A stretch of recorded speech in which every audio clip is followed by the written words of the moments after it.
Kadambari silks లో కళ్యాణ గమనీయం cell మార్చి 6 నుండి 19 వరకు ప్రతి 15,000 బ్రైడల్ సారీస్ కొనుగోలుపై ఒక గోల్డ్ కాయిన్. నమస్కారం అండి, సుమన్ టీవీకి స్వాగతం. నేను గీతాంజలి. ప్రస్తుతం మనతో పాటు ఉన్నారు ముక్కామల పీఠాధిపతులు శ్రీధర్ స్వామీజీ. వారితో మాట్లాడదాం. గురుగారు నమస్కారం అండి. శ్రీమాత్రే నమః. శ్రీమాత్రే నమః. ముందుగా మీకు పరాభవ నామ సంవత్సర ఉగాది శుభాకాంక్షలు. శుభాశిస్సులు. చాలా సంతోషం అండి, మీ ఆశీర్వాదాలు. చాలా సంతోషం. ఉగాది అనగానే మీకు ఖచ్చితంగా తెలుసు ప్రత్యేకంగా నేను ఏం అడగబోతున్నాను అనేది. పంచాంగ శ్రవణం ఎంతో ఆసక్తిగా వినేస్తాం.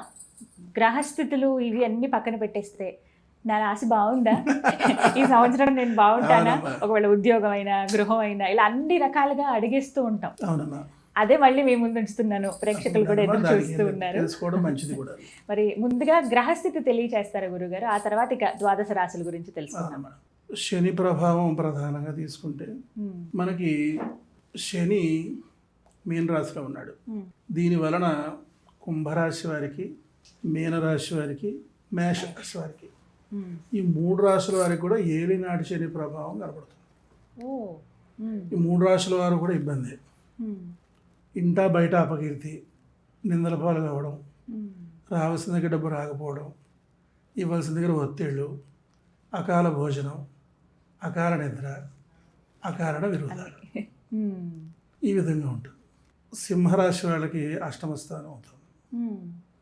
ఈ యొక్క అష్టమ శని ప్రభావం చేత ఏంటంటే ఆకస్మిక ప్రమాదాలు, ప్రాణభయం, అధిక ఖర్చులు వంటి ప్రభావాలు ప్రధానంగా ఎదుర్కొంటారు. అలాగే ధనుసు రాశి వారికి అర్ధాష్టమ శని నడుస్తుంది.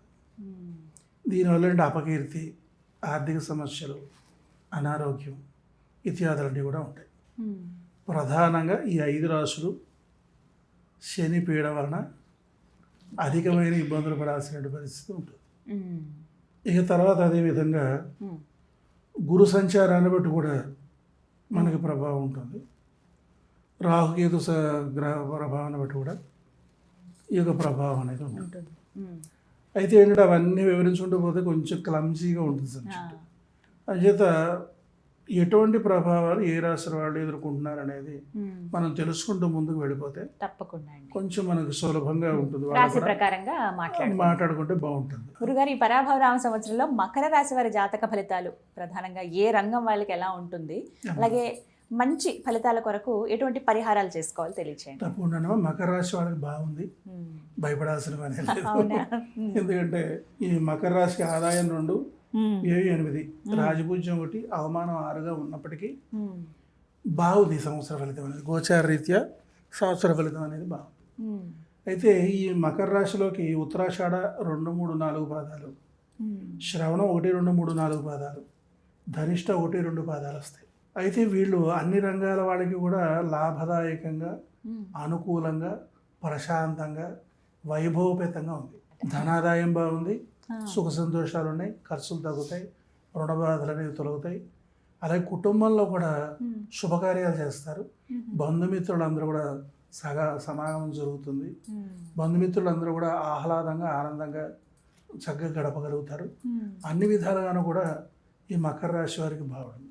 మంచిది, వీళ్ళు బెంగపడాల్సిన పనేం లేదు. అలాగే విద్యార్థులు కూడా మంచి మార్కులతో ఉత్తీర్ణత సాధిస్తారు.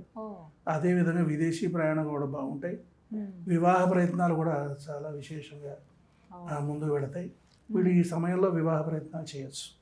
ఎందుకంటే ఒకటి గుర్తుపెట్టుకోవాల్సింది ఏంటంటేనమ్మా, జాతక రీత్యా, గోచార రీత్యా, దశ, అంతర్దశ, విదశల రీత్యా కూడా మనం దృష్టిలో పెట్టుకుని ప్రయత్నాలు చేస్తే సులభంగా ఉంటుంది. కాకపోతే ఒకటి ప్రధానంగా దృష్టిలో పెట్టుకోవాల్సింది ఏంటంటేనమ్మా, ఎవరైనా సరే ఆడపిల్లలకేంటి, మగపిల్లలకేంటి సరి అయిన సమయంలో వివాహం చేయాలి. లేకపోతే యోగాలు చచ్చిపోతాయి తల్లి. వీడు ఇప్పుడంతా కూడా బలవంతంగా ఆగుతున్నారు, పెళ్ళిళ్ళు బలవంతంగా ఆగుతున్నారు. సంబంధాలు వచ్చేస్తుంటాయి చూసారా, వివాహ గడియలు వచ్చేసాయి అనమాట. అప్పుడే సంబంధాలు వచ్చేస్తాయి. మీ అమ్మాయి పెళ్లి చేస్తారా, మీ అబ్బాయి పెళ్లి చేస్తారా అడుగుతుంటారు. ఆ అబ్బాయి ఉన్నాడు, ఈ అబ్బాయి ఉన్నాడు, ఈ అబ్బాయి ఉన్నాడు, ఈ అమ్మాయిని చేసుకుంటాం అన్నప్పుడు అబ్బో మా అమ్మాయికి ఉంది, ఇంకేముంది, రంభవ రోజు మేనకని చెప్పి ఫీల్ అయిపోయి ఆపేశారనుకోండి, తర్వాత చాలా కష్టం అయిపోతుంది. తర్వాత అలాగే ఈ అబ్బాయి కూడా అలాగే మీ అబ్బాయికి పెళ్లి చేస్తారు, మా పలానా చోట మా అమ్మాయి ఉంది, మా మేనగోళ్ళు ఉంది అని చెప్పినప్పుడు మా అబ్బాయి హీరోలా ఉన్నాడని చెప్పినప్పుడు నెత్తి మీద ఈగలు ఊడిపోతాయి. తర్వాత అంతే కదా. తమాషా కదా. నిజం. అంటే అడుగుతున్నారు అంటే వీళ్ళకి ఘడియలు వచ్చాయి. ఘడియలు వచ్చాయని చెప్పి తెలుసుకోవాలి. ఎందుకంటే చాలామంది ఏమనుకుంటున్నారంటేనమ్మా వివాహం ఆలస్యమైతే గొప్పది అనుకుంటారు. చాలా తప్పు. వివాహం ఎప్పుడూ కూడా సమయానుకూలంగా అయిపోవాలి. ఆడపిల్లకి 18 నుంచి 21 లోపు, మగపిల్లాడికి 21 to 25 లోపు పెళ్ళి అయిపోవాలి. అయిపోతే వాళ్ళ బాధ్యతలు వాళ్ళకి ఓపిక ఉండగానే తీర్చుకోగలుగుతారు. ఎందుకంటే ప్రత్యక్షంగా నేను చాలా చూశాను.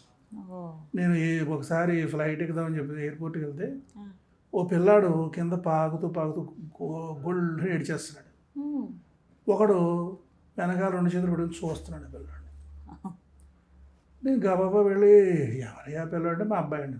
ఓని మొహం మండ అంతలా గుక్క పెట్టి ఏడుస్తుంటే ఎత్తుకోవడం మానేసి అలా చూస్తున్నాడు అబ్బాయి అన్నాను నేను. అది నాకు డిస్క్ ప్రాబ్లం అండి. 35 ఏళ్ళ పెళ్లి చేసుకుంటే 40 ఏళ్ళ పిల్లలు పుడితే డిస్క్ కాకపోతే ఇంకేం ప్రాబ్లం వస్తుంది అని చేతమ్మా. ఎప్పుడైనా సరే 50 సంవత్సరాలు వచ్చేసరికి పిల్లల బాధ్యతలు తీరిపోవాలి, ఆ విధంగా అయిపోవాలి. ఇక్కడ ఏమవుతుంది, ప్రతి ఒక్కళ్ళని కాలసర్పం కాటేస్తుంది.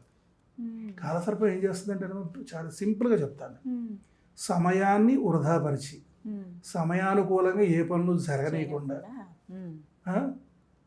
ఆ సమయమే మళ్ళా కాలసర్పమే కాటేసేలా చేస్తుంది.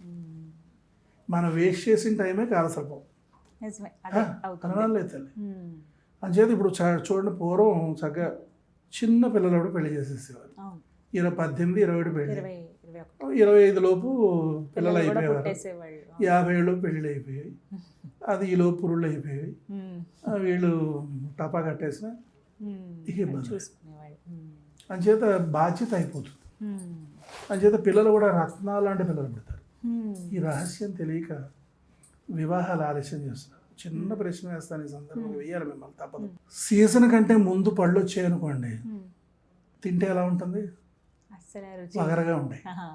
సీజన్ అయిపోయిన తర్వాత పళ్ళు చప్పగా ఉంటాయి, సీజన్లో పళ్ళు మధురంగా ఉంటాయి. అంతే. ఇది పెళ్లికి అన్వయించుకోండి అంతే. అయితే ఇప్పుడు మొత్తానికి మకర రాశి వారికి సంబంధాలు వస్తే చేసుకోమంటారు. వెంటనే చేసేయండి. నేను ఒకటే చెబుతాను, 18 ఏళ్ళు దాటి పిల్లకి సంబంధం చేసేయి, 20 ఏళ్ళు దాటి చేసేయండి అంటాను. నేను కోపడిపోతాను. పెళ్ళి ఆలస్యమైనా తిట్టేస్తాను, పిల్లల ఆలస్యమైనా తిట్టేస్తాను. అది ఈ రెండు ఏదైనా సరే అదే కాదు, చదువేంటి, అలాగే వివాహం ఏంటి, సంతానం ఏంటి, ఇన్ టైంలో అయిపోవాలి. ఎంత యాజ్ ఎర్లీ యాజ్ పాసిబుల్ పూర్తి చేసేసుకుంటే జీవితం అనేది చాలా ప్రశాంతంగా ఉంటుంది. మరి మకర రాశి వారు ఎలా, మిగతా రంగాల వారందరికీ బాగుంది? బాగుందమ్మా, చాలా బాగుంది. వీడంతా చక్కగా ఏంటంటే ప్రశాంతంగా ఉండొచ్చు. మానసాదేవికి చక్కగా, చంద్రమస్తాదేవికి, ధూమావతి దేవికి జపం చేసుకోవడం ద్వారా ఇంకా మంచి అభివృద్ధిని సాధించగలుగుతారు. బాగుంటుంది. చక్కగా జపం చేసుకుంటే ఎప్పటికప్పుడు చాలా మంది ఏంటంటే పూజలు అవి చేసినా ప్రతినిత్యం అలవాటు చేసుకుని నామజపం 108 సార్లు ఒక జపమాల చేయడం చేస్తూ ఉంటారు. 108 సార్లు జపం చేయడానికి 5 నిమిషాలు కూడా పట్టదు. అంతే. 24 గంటలు నువ్వు 24 గంటలు ఓహో కృషి చేసేసి కష్టపడిపోవట్లేదుగా. ఇప్పుడు ఈ లఘు మంత్రాలు అనేవి యూట్యూబ్లో, గూగుల్లో దొరికేస్తాయమ్మా. మీకు మన వెబ్సైట్ కూడా ఉంది, శ్రీధర స్వామీజీ అంటే అన్ని దొరికేస్తాయి, అదేమి ఇబ్బంది కూడా తీసుకోవచ్చు. ఇవి ఎలాంటి గురుపదేశం లేకుండా కూడా చేయొచ్చు. పార్వతీ అమ్మవారు పరమేశ్వరుని అడుగుతుంది, స్వామి పండితుల సంగతి నేను మాట్లాడట్లేదు, విజ్ఞుల సంగతి నేను మాట్లాడట్లేదు, స్వామీజీలు, యుతులు, పీఠాధిపతులు, సన్యాసుల గురించి నేను మాట్లాడట్లేదు, సామాన్య మానవుల గురించి నేను అడుగుతున్నాను.